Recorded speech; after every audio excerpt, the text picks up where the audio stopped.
Yeah, but you look at the start of the year till now, and how we were able to come together for as a team, for the last couple months of the season. That was pretty special, and we were tied for first in a really tough division, and proud of that. Obviously, it came up short tonight, which is disappointing, and you're never satisfied when you lose in the playoffs. So that's really disappointing, but the heart and how the team came together as a group.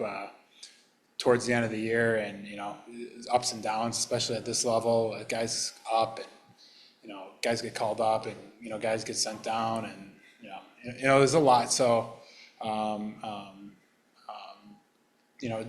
just being with guys who've been here since I've been here, it's been a pleasure, and I love this job that I have, so really proud of it. What adjustments did Syracuse make in the third period this game that they might have not made in the game before? It's pretty fresh. We were trying to make a push there at the end, and they're a pretty structured team, so they were able to make clean breakouts, and you got to give them credit. They're a well-structured team. They stick to it, and it paid off for them. What's that moment like after the handshake line, hugging teammates, get this survey the scene a little bit? What's going through your mind? What are the emotions like? Yeah, from my experience, especially at this level compared to the NHL level, the group's not really the same as it was the year before, and there's turnover, and it's just part of this league. And we had a lot of really good people on the team, and great hockey players as well. But leave that aside, and lots of good character and guys who really cared about each other, and took leadership roles, and helped younger guys, or whatever it was. And guys just really cared about each other, and that's special. So I appreciate that from the guys, and that's probably what was going through my mind.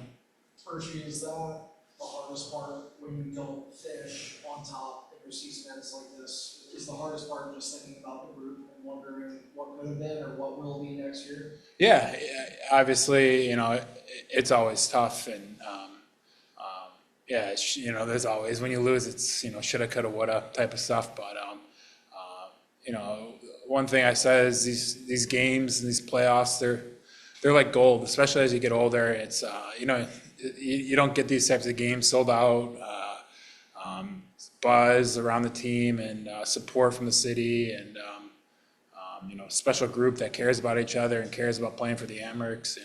All that stuff. It just doesn't happen every year. So it's obviously disappointing to fall short and losing Game 5, at home. How much have you come to really embrace what this team means to the city? And Yeah. How much of that did you know before you got here? It's tough because had some friends that grew up in Rochester, and came to Amerks games, and Chicago, where I'm from, there's seems to be a lot of people from Rochester and vice versa. So I kind of knew, but then I came here, and it's just a whole nother beast. So I appreciate as a player how much passion there is for this group or this team, the Amerks, and you don't really know until you get here, but it's special. What do you think about the play that Yuri made to set you up for the goal? Yeah, he told me before the game, he's like, I'm gonna fake a shot and pass the back door, and I kind of just went long body, and it hit me and went in. So it was a great play by him. So that was a really excellent play. So I was just back there. Yeah. Are you reading that the entire way, just knowing that you know what kind of pass is coming, if it's going to be a slap pass, shot pass? Yeah, it's it came off of the play came off of a puck battle, and we were able to. Yabo made a great slip pass, and I got up to Beers and just went back to home base at the front of the net, and next thing you know, it was there. So it was just a great play by the other guys, and just hit off my knee and went in. obviously there's some frustrations in that first period. Some calls not really going your way. Mhm. Yas mentioned that you do such a good job on the bench in terms of trying to keep everybody level. What kind of goes into your mentality with that? Obviously being the captain of the team. Yeah, I mean, it's weird because, you're so emotional as a player in a sold out Game 5 environment. And